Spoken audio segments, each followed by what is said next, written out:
Hello student. Free Indian coaching में आप सभी का स्वागत है। आइए तो आज हम इस वीडियो में आपको बताने वाले हैं व्यावसायिक शिक्षा का सॉल्व। ठीक है, तो इसके पहले मैं पार्ट फर्स्ट बना चुका हूं जिसमें आपको प्रश्न क्रमांक 1 से 5 तक का सॉल्यूशन प्रोवाइड किया गया है।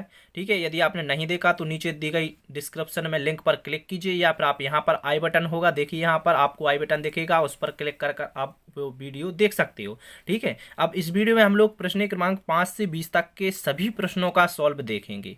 ठीक है, तो आप क्या करिएगा, स्क्रीनशॉट लेते जाइएगा। ठीक है, यदि आपने फर्स्ट पार्ट नहीं देखा तो नीचे डिस्क्रिप्शन में लिंक आपको मिल जाएगी, देख सकते हैं। चलिए स्टार्ट करते हैं। तो इसमें मैं प्रश्न क्रमांक 1 से 5 तक का सॉल्व तो बता चुका हूँ आपके लिए। तो यहाँ पर मैं प्रश्न क्रमांक 5 से स्टार्ट करता हूँ। ठीक है, तो प्रश्न क्रमांक 5 में आपसे लघु उत्तरीय प्रश्न पूछे गए हैं, तो आपको यहाँ पर स्क्रीनशॉट लेना प्रारंभ करना है। ठीक है, प्रश्न क्रमांक 5 से पहले आपको प्रश्न क्रमांक 5 का मिलेगा, फिर 6, फिर 7, फिर 8, फिर 9। ठीक है, तो आपको रेगुलर स्क्रीनशॉट लेते जाना है, जैसा ही आपके लिए बोला जाए तुरंत ले लेना। चलिए तो स्टार्ट करते हैं। तो ये रहा आपका प्रश्न क्रमांक 5 का उत्तर। ठीक है, लीजिए स्क्रीनशॉट या फिर आप वीडियो को रोक कर लिख सकते हैं। ठीक है, आपको यदि समझ में नहीं आ रहा है तो आप कमेंट करके बताइएगा। ओके, तो कोई भी प्रॉब्लम हो यार आप कमेंट में पूछ सकते हो। ठीक है, तो क्लास 10th में आपको इन प्रश्नों को याद कर लेना है और अपनी उत्तर पुस्तिका में भी अच्छे से इन क्वेश्चनों को लिखना है। ठीक है, वार्षिक बोर्ड में आपके 15 से 20% यही क्वेश्चन आएंगे। तो प्रश्न क्रमांक 6 का आप यहाँ पर स्क्रीनशॉट लीजिए। 5 का ले लिया ना आपने, चलिए ठीक है। तो प्रश्न क्रमांक 7 की ओर बढ़ते हैं। तो ये रहा आपका प्रश्न क्रमांक 7 का उत्तर, जिसमें पूछा गया है दृश्य संचार किसे कहते हैं। ठीक है, तो इसका आप स्क्रीनशॉट ले लेना है यहाँ से।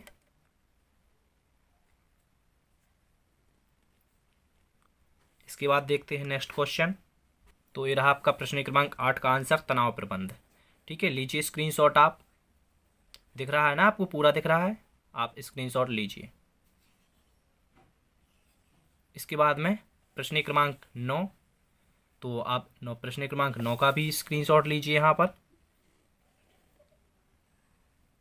इसके बाद में यहाँ पर आपको प्रश्न क्रमांक 10 से दीर्घ उत्तरीय प्रश्न पूछे गए हैं। ठीक है, अभी तक आपके लघु उत्तरीय थे 5 से 9, तो वो आपने स्क्रीनशॉट ले लिए। अब देखिए 10 में क्या पूछा गया है, सहायक क्रियाओं के साथ बंद प्रश्न के उदाहरण सहित तालिका बनाइए। तो ये आप कर लेना।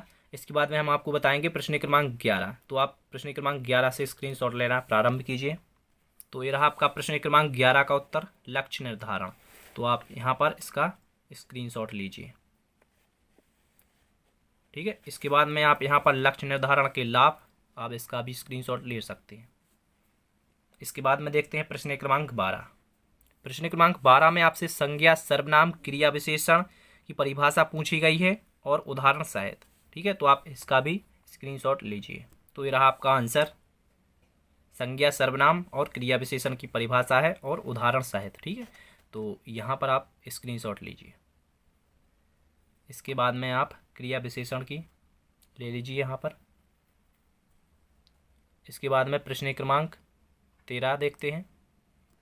तो आपके प्रश्न क्रमांक 13 में पूछा गया है, समय का प्रबंधन एवं इसके चरणों को उदाहरण सहित समझाइए। ठीक है, तो सबसे पहले आपको समझाना है समय का प्रबंध, फिर इसके चरणों को समझाना है। तो आपका ये 5 मार्क्स में क्वेश्चन है, दीर्घ उत्तरीय है, थोड़ा बड़ा होगा। तो आप इसका भी स्क्रीनशॉट लीजिए या फिर वीडियो को रोक कर लिख सकते हो।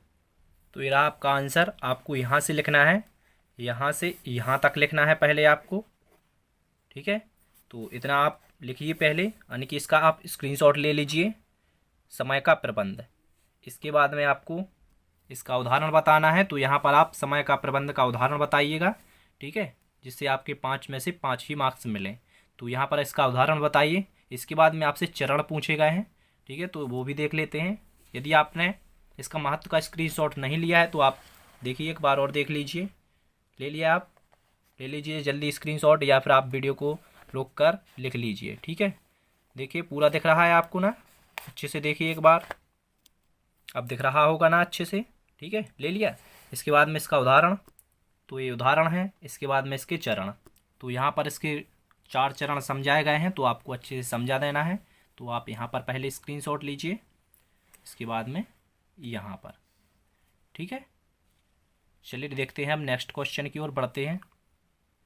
तो प्रश्न क्रमांक 14 में आपसे पूछा गया है स्व प्रबंधन क्या है, स्व प्रबंधन के महत्व को समझाइए। तो इसका भी आंसर देख लेते हैं। तो ये रहा आपका आंसर स्व प्रबंधन। ठीक है, तो यहाँ पर इसका मतलब आपको पहले बताना था कि स्व प्रबंधन क्या है। तो यहाँ पर आप यहाँ पर पूरा लिखिए फिर। ठीक है, इसके बाद में आपको इसका महत्व बताना था, तो यहाँ से आप स्टार्ट कीजिए। ठीक है, तो एक स्क्रीनशॉट इसका लीजिए। इसके बाद में यहाँ पर ये लास्ट पॉइंट, इसका भी आप स्क्रीनशॉट लीजिए। इसके बाद ले लिया। चलिए इसके बाद आगे देखते हैं। ये रहा आपका आंसर, तो इसका भी स्क्रीनशॉट लीजिए। यहाँ तक लिखना है आपको। ठीक है, प्रश्न क्रमांक 14। अब देखते हैं प्रश्न क्रमांक 15। थोड़े बड़े क्वेश्चन है क्योंकि आपको 5 मार्क्स के हैं, दीर्घ उत्तरीय है। तो देखिए यहाँ पर आपसे प्रश्न क्रमांक 15 में पूछा गया है स्मार्ट विधि का उपयोग करते हुए अल्प और दीर्घकालिक लक्ष्यों को बनाइए। ठीक है, यानी कि बताइए। तो यहाँ पर बताइए लिखा है, तो इसका भी आंसर देख लेते हैं। तो यहाँ पर आप स्क्रीनशॉट लीजिए, लक्ष्य और स्मार्ट विधि। ठीक है, तो यहाँ पर आपको ये पूरा लिखना है इसमें। तो यहाँ पर आप स्क्रीनशॉट लीजिए। इसके बाद में आप यहाँ से, ठीक है, यहाँ पर आप स्क्रीनशॉट लीजिए, इस पूरे पेज का लीजिए, आपको ये पूरा लिखना है। इसके बाद आप ले लिया इसका। अब आगे देखते हैं इसका आंसर और है अभी। तो यहाँ पर भी आप स्क्रीनशॉट लीजिए। ठीक है, आप यहाँ तक भी लिख सकते हैं। ठीक है, यदि आप और आगे लिखना चाहते हैं तो यहाँ पर भी आप स्क्रीनशॉट ले लीजिए।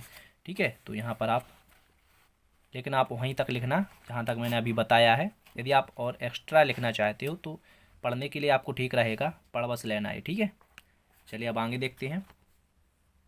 अब प्रश्न क्रमांक 16 से आपके निबंधात्मक प्रश्न स्टार्ट होते हैं। ठीक है, तो यहाँ से आप लोग स्क्रीनशॉट लेना। ठीक है, तो प्रश्न क्रमांक 16, 17, 18, 19, 20। ठीक है, इतने और रह गए आपके। तो प्रश्न क्रमांक 16 का आंसर देखते हैं। तो ये रहा आपका प्रश्न क्रमांक 16 का आंसर। इसके बाद में आप यहाँ पर देखिए, तो आपको अच्छे से अपने उत्तर पुस्तिका में लिख लेना है और एक बार अच्छे से पढ़ देना है। ठीक है, तो यहाँ पर जो लाभ दिए गए हैं, आप लाभ और भी इसमें ऐड कर सकते हो, और भी लिख सकते हो आप लाभ। यहाँ पर मैंने 3 लिखे हैं, आप और भी लिखना है, क्योंकि इसमें लिखना है आपको स्वच्छता पर। ठीक है, तो यदि व्यक्ति स्वच्छ साफ सफाई से रहेगा तभी तो वो स्वस्थ रहेगा। तो आप बहुत सारे लाभ लिख सकते हो इसमें। ठीक है, तो आप आराम से कुछ और ऐड कर लेना। मैंने अभी परीक्षा के हिसाब से लिखा है, आप और भी ऐड कर सकते हो। ठीक है, अब देखते हैं प्रश्न क्रमांक 17। तो ये रहा आपका प्रश्न क्रमांक 17 का आंसर। प्रश्न क्रमांक 17 में आपसे पूछा गया था आत्मविश्वासी व्यक्ति के गुणों को विस्तार पूर्वक समझाइए। तो ये रहे आपके आत्मविश्वासी गुण। ठीक है, और इसमें आप और लिखना चाहते हो यार तो आप आराम से लिख सकते हो। इसमें आपको बताना है कि आत्मविश्वासी व्यक्ति में कौन कौन सी क्वालिटी होती हैं। ठीक है, इसमें आपको क्वालिटी बतानी है, यानी कि गुण बताने हैं। जो व्यक्ति आत्मविश्वासित होता है, जिसमें आत्मविश्वास होता है, मतलब अपने स्वयं का विश्वास होता है, तो उसके बारे में आपको बताना है। ठीक है, तो अपने आप एक्सपीरियंस से लिख सकते हो, आप खुद लिख सकते हो इसको। और ये रहा आपका आंसर, ये भी लिख लीजिए। ठीक है, और यदि इसमें कुछ और ऐड करना है तो लिखना आप लीजिए यहाँ पर, इसके बाद में यहाँ पर। ठीक है, अब देखते हैं प्रश्न क्रमांक 18। तो प्रश्न क्रमांक 18 देखिए आप, ताकत और कमजोरी का विश्लेषण कीजिए। ताकत के उदाहरण को कमजोरी उदाहरण सहित समझाइए। तो ताकत और कमजोरी के बारे में आपको बताना है। ठीक है, तो आप इसका भी आंसर देखिए। तो ये रहा आपका आंसर, ताकत और कमजोरी का विश्लेषण। तो लीजिए स्क्रीनशॉट। ठीक है, तो यहाँ पर आप स्क्रीनशॉट लीजिए या फिर वीडियो को रोक कर लिख लीजिए। इसके बाद में यहाँ पर लीजिए, देखिए यहाँ तक लिखना है आपको। ले लिया। चलिए बढ़ते हैं प्रश्न क्रमांक 19 की तरफ। देखिए प्रश्न क्रमांक 19 में आपसे पूछा गया है प्रतिक्रिया के प्रकार उदाहरण सहित समझाइए। तो थोड़ी लेंदी क्वेश्चन होगा, 7 मार्क्स का है आपका। ठीक है, तो देखिए इसका भी आंसर। तो ये रहा आपका आंसर। देखिए इसमें आपको बताना था प्रतिक्रिया के प्रकार और उदाहरण। ठीक है, तो आप में इसमें छोटा दिख रहा है आपको, अभी आप लिखोगे कॉपी में तो देखो सबसे पहले आपको हेडिंग डालना है प्रतिक्रिया के प्रकार। पहले लिखना है आपको सकारात्मक प्रतिक्रिया। ठीक है, सकारात्मक प्रतिक्रिया। इसके बाद में आपको क्या करना है, सकारात्मक प्रतिक्रिया लिखना है, फिर उदाहरण लिखना है। ठीक है, और ये भी बना लेना है आपको, इसका पॉजिटिव फीडबैक, यानी कि ये चित्र भी बनाना है आपको। इसी प्रकार आपको तीनों लिखना है। ठीक है, फिर प्रतिक्रिया की पुष्टि थोड़ी फीडबैक समझा देना है यहाँ पर, ठीक है। तो पहले आप यहाँ पर स्क्रीनशॉट ले लीजिए, इसके बाद में आप नीचे यहाँ पर देखिए, यहाँ पर आप स्क्रीनशॉट ले लीजिए, ठीक है, यहाँ पर भी ले लीजिए। बस इतना ही आपको लिखना है इसमें। इसके बाद में देखते हैं प्रश्न क्रमांक 20। तो आपका लास्ट क्वेश्चन है। यदि अभी तक आपने वीडियो को लाइक नहीं किया है तो यार लाइक कीजिए, क्योंकि आपको इसमें सभी क्वेश्चन के सॉल्यूशन प्रोवाइड किया गया है, ठीक है। तो लाइक कर दीजिए जल्दी से जल्दी, और अपने दोस्तों में से शेयर भी कर देना ताकि उनको भी हेल्प मिल सके, क्योंकि इसके आंसर ढूंढने में बहुत प्रॉब्लम होती है, ठीक है, क्योंकि ये सब्जेक्ट अभी नया है। तो इसका भी आप प्रश्न क्रमांक 20 का आंसर देखिए। तो ये रहा आपका आंसर, लीजिए स्क्रीनशॉट। इसके बाद में यहाँ पर देखिए आगे, यहाँ पर भी ये लिख लेना, ठीक है। इसके बाद इसका भी आप स्क्रीनशॉट लीजिए, तो ये भी आपको उसमें यहाँ पर यहाँ तक लिख लेना है, ठीक है, यहाँ तक आपको लिख लेना है। तो आशा करते हैं आप लोगों को वीडियो अच्छा लगा होगा। तो आप लोगों को इन सभी प्रश्नों को अच्छे से पढ़ना है, याद करना है, क्योंकि आपके वार्षिक बोर्ड में इसी में से 20-25% क्वेश्चन आएंगे, ज़रूर आएंगे, ठीक है। तो आपको अच्छे से याद करना है। और अभी फ़िलहाल आपके जो एमपी बोर्ड के रिवीजन टेस्ट पेपर चल रहे हैं ना, तो इनको आप अच्छे से दीजिए, वार्षिक की तरह दीजिए, ठीक है। वार्षिक पेपर जैसे आप देते हैं इस प्रकार दीजिए, अपनी उत्तर पुस्तिका में अच्छे से साफ स्वच्छ तरीके से आंसर को लिखिए। धन्यवाद।